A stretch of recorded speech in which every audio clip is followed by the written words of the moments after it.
Hello everyone, welcome to another lecture of subject Introduction to Business and today our topic is Aid to Trade। हम देखेंगे कि कौन कौन सी activities हैं जो तजारत की इमदाद करती हैं या उसकी मदद करती हैं। ठीक है, एड कहते हैं हेल्प करना, मदद करना, इमदाद करना। तो तजारत में जो एक्टिविटीज़ या जो कारोबार तजारत को मदद करते हैं हम उसके बारे में स्टडी करेंगे। Aid to trade, these activities facilitate in purchase and sale of good and services। Aid to trade basically वो एक्टिविटीज़ हैं, सरगर्मियां हैं जो फैसिलिटेट करती हैं, सहूलत करती हैं in purchase and sales of good and services, good and services को परचेज करने में और सेल करने में। ठीक है, अब ये एक्टिविटीज़ क्या हैं? ये भी बेसिकली कारोबार ही है, बिजनेसेस है, सर्विसेज है जो कि ट्रेड को हेल्पफुल साबित होती हैं। तो नंबर वन जो हमारे पास एड टू ट्रेड है वो है बैंकिंग। ठीक है, companies produce goods well before the time of consumption। These goods are sold to the wholesaler and retailer। Companies जो हैं वो प्रोड्यूस करती हैं goods well before the time of consumption. Product use होने से काफ़ी पहले वो प्रोड्यूस कर देती हैं। मीन्स के प्रोडक्ट बनेगा, गुड्स बनेंगी किसी भी मैन्युफैक्चरिंग इंडस्ट्री के अंदर, फिर वो ट्रांसपोर्टेशन होके शॉपकीपर तक जाएंगी, शॉपकीपर के पास आएंगी, फिर कस्टमर खरीदेगा उसको। ठीक है, तो मीन्स इसमें काफ़ी टाइम लग जाता है। तो गुड्स प्रोड्यूस होते हैं well before the time of consumption, उनके इस्तेमाल होने से कई दिन पहले। These goods are sold to the wholesaler and retailer. फिर ये गुड्स जो होते हैं वो होलसेलर को और रिटेलर को बेच दिए जाते हैं। होलसेलर और रिटेलर दोनों जो हैं वो बेसिकली हमारे पास होम ट्रेड है। होलसेलर जो बल्क पे बेचते हैं, रिटेलर जो टुकड़ों में बेचते हैं। Customer purchase goods and services from retailer. In this way much time is required to collect money after sale. Customer जो है वो परचेज करता है गुड और सर्विसेज जो रिटेलर से। अब रिटेलर से वो परचेज करेगा, रिटेलर के पास पैसे आएंगे, फिर वो कंपनी तक या मैन्युफैक्चरिंग इंडस्ट्री तक वापस भेजेगा। इसमें काफ़ी टाइम लग जाता है। इन दिस वे, इस तरह से much time is required to collect money after sale. बहुत ज़्यादा टाइम लग जाता है पैसा कलेक्ट करने में सेल के बाद जो कंपनी प्रोडक्ट्स बना रही हैं। Company need money to meet their expenses such as labour cost, payment of raw material and utility bills etcetera.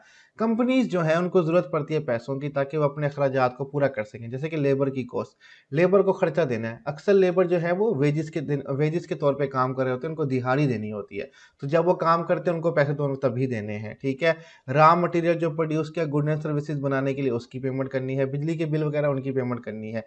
अब सेल जब तक गुड्स होंगे, पैसे वापस आएंगे, इसको काफ़ी टाइम लगता है। अब लेकिन इन सब की पेमेंट तो करना ज़रूरी है कंपनीज को। तो यहाँ पे फिर हमारे पास आ जाता है bank. Bank provide them loan to meet these expenses. Bank जो है वो हेल्प करती है इन कंपनीज को कि वो अपने लोन दे के कि वो अपने अखराजात जो हैं वो चुका सकें। तो इस तरह से बैंकिंग जो है वो हेल्प करती है ट्रेड को। ये पहला हमारे पास ए टू ट्रेड की एक्टिविटी है। नेक्स्ट हमारे पास है ट्रांसपोर्टेशन, नकलो हमल। Goods produce in factories and are use by the customer. Goods जो हैं वो प्रोड्यूस किए जाते हैं फैक्ट्रीज के अंदर, इस्तेमाल किए जाते हैं कस्टमर के थ्रू। Factories are sometime very far away from the customer. जो ये फैक्ट्रीज होती हैं जो गुड्स बनाती हैं, ये कस्टमर से काफ़ी दूर होती हैं। ठीक है, शहर से बाहर होती हैं ये फैक्ट्रीज काफ़ी। ठीक है, therefore transportation is required for transfer of the goods from one place to another. अब इसके लिए जो गुड्स जो हैं, जो फैक्ट्रीज जो हैं, ये काफ़ी दूर होती हैं शहर से, और गुड्स जो हैं वो कस्टमर शहर में रह के दुकानों से ख़रीदते हैं।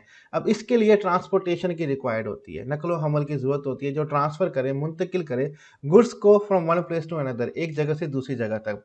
Different means such as railway, courier, ships, truck etcetera use for transportation of goods.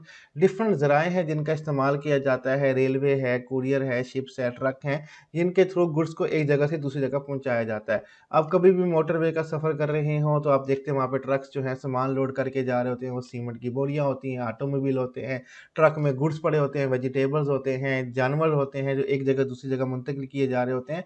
तो ट्रांसपोर्टेशन बहुत हेल्पफुल साबित होता है ट्रेड के अंदर, सामान को एक जगह से दूसरी जगह मुंतकिल करने के लिए।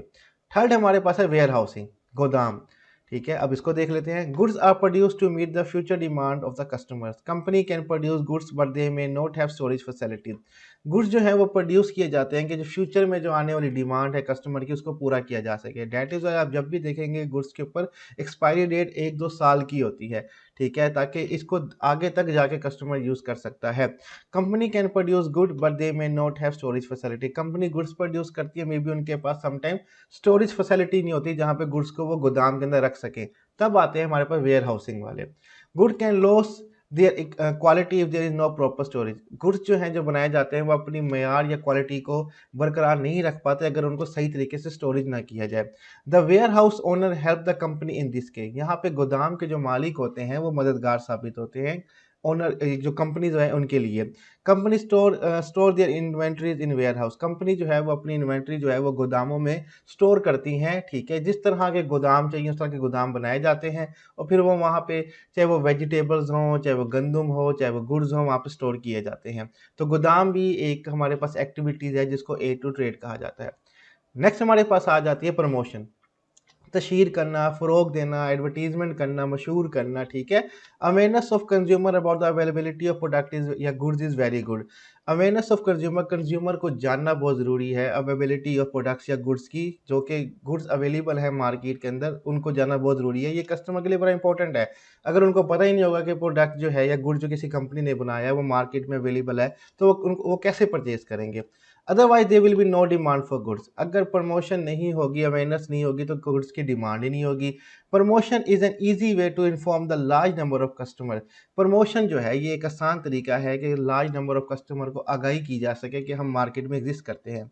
पहले दौर में मोस्टली ब्राउशर अखबारों में इश्तिहार वगैरह प्रमोशन होती थी। अब लोग न्यूज़पेपर पढ़ते नहीं है, ब्राउशर देखते नहीं है, तो पहले टेलीविज़न पे भी काफ़ी ज़्यादा एड्स आती थी, लोग अब टेलीविज़न भी नहीं देखते, अब सोशल मीडिया पे प्रमोट किया जाता है। बड़े बड़े बिल बोर्ड सड़कों पे लगाए जाते हैं, उस पर प्रमोशन की जाती है। सोशल मीडिया पे एड्स आती हैं, उस पर प्रमोशन की जाती है। यूट्यूब के ऊपर आप गेम्स खेलते हैं, कोई ऐप यूज़ करते हैं, वहाँ पे प्रमोशन आते हैं जिनसे आपको अवेयरनेस होती है about different product and services. Promotion creates new customer for company. Promotion जो है ये नए कस्टमर बनाती है कंपनी के लिए, ठीक है। Promotion include advertisement on internet, cable TV, radio, poster and banner. Promotion में सब चीज़ें आ जाती हैं। एडवर्टीजमेंट और इंटरनेट, इंटरनेट के ऊपर एड्स आ जाती हैं, ठीक है। केबल के ऊपर टीवी, रेडियो, पोस्टर और बैनर्स वगैरह लगाए जाते हैं जिन पे प्रोडक्ट और सर्विसेज या किसी शख्स की या किसी ऑर्गेनाइजेशन की प्रमोशन की जाती है। पांचवा हमारे पास है इंश्योरेंस, बीमा। ये आखिरी हमारे पास ए टू ट्रेड है। Transfer of goods from one place to another place not free from risk. सामान को एक जगह से दूसरी जगह मुंतकिल करना ये खतरे से खाली नहीं होता, ठीक है। Risk include loss due to theft, fire, accident, rain and earthquake etcetera. अब खतरात कौन कौन से हो सकते हैं कि आप गुड्स को लॉस कर सकते हैं, चोरी हो सकती है, आग लग सकती है, ट्रांसपोर्टेशन के दौरान कोई एक्सीडेंट हो जाए, बारिश हो जाए, अर्थक्वेक ज़लज़ला वगैरह आ जाए जिसकी वजह से गुड्स को नुकसान पहुंच जाए। तो इससे खतरा होता है कि आप जो गुड्स बनाते हैं उनको कोई ना कोई नुकसान हो सकता है। Insurance company cover this fair of loss. Insurance company जो होती है, बीमा पॉलिसी वाली कंपनी जो होती हैं, हम तमाम कंपनीज अपने गुड्स की इंश्योरेंस करवा लेती हैं जो एक्सपेंसिव गुड्स होते हैं, ताकि उनको नुकसान पहुंचे तो इंश्योरेंस कंपनी उनको पूरा कर दे। When there is a loss of goods the insurance company compensate the trader. जब भी अगर किस तरह का कोई नुकसान हो जाए और उस प्रोडक्ट और सर्विसेज की इंश्योरेंस करवाई, जैसे गाड़ियों वगैरह की इंश्योरेंस होती है, तो इंश्योरेंस कंपनी जो होती है वो उसके सारा खर्चा पूरा करती है। तो इस तरह से वो रिस्क फ्री हो जाती हैं और कंपनी जो है वो खतरे से हट के प्रोडक्ट्स वगैरह बनाती हैं और ट्रांसफर वगैरह एक जगह से दूसरी जगह करती रहती हैं गुड्स को। तो ये हमारे पास ए टू टेट का टॉपिक था जो कंप्लीट होता है। स्लाइड्स का लिंक मैं डिस्क्रिप्शन में दे दूंगा, वहां से डाउनलोड कर सकते हैं और कोई भी क्वेश्चन टॉपिक से रिलेटेड हो हमसे पूछ सकते हैं। अपना ख्याल रखिएगा। खुदा हाफिज।